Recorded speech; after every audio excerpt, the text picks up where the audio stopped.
ഭൂമി ഇടപാടുമായി ബന്ധപ്പെട്ട കള്ളപ്പണം വെളുപ്പിക്കൽ കേസിൽ ഇഡി അയച്ച സമൻസ് ഒരു വേട്ടയും രാഷ്ട്രീയ പകപോക്കലുമാണെന്ന് കോൺഗ്രസ് MP പ്രിയങ്ക ഗാന്ധിയുടെ ഭർത്താവ് റോബർട്ട് വാദ്ര ചൊവ്വാഴ്ച വീണ്ടും ചോദ്യം ചെയ്യലിനായി ഏജൻസി വിളിപ്പിച്ചതിന് ശേഷം വാദ്ര ഇഡി ഓഫീസിലേക്ക് മാർച്ച് നടത്തി.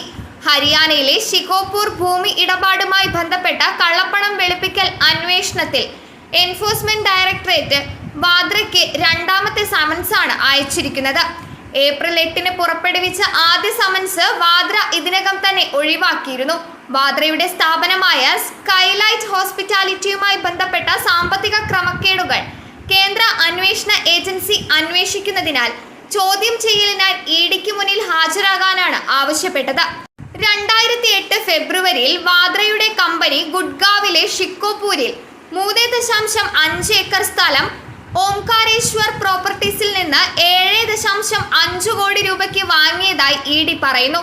തുടർന്ന് വാദ്രയുടെ കമ്പനി ആ ഭൂമി 58 കോടി രൂപയ്ക്ക് റിയൽ എസ്റ്റേറ്റ് ഭീമനായ DLFന് വിറ്റു.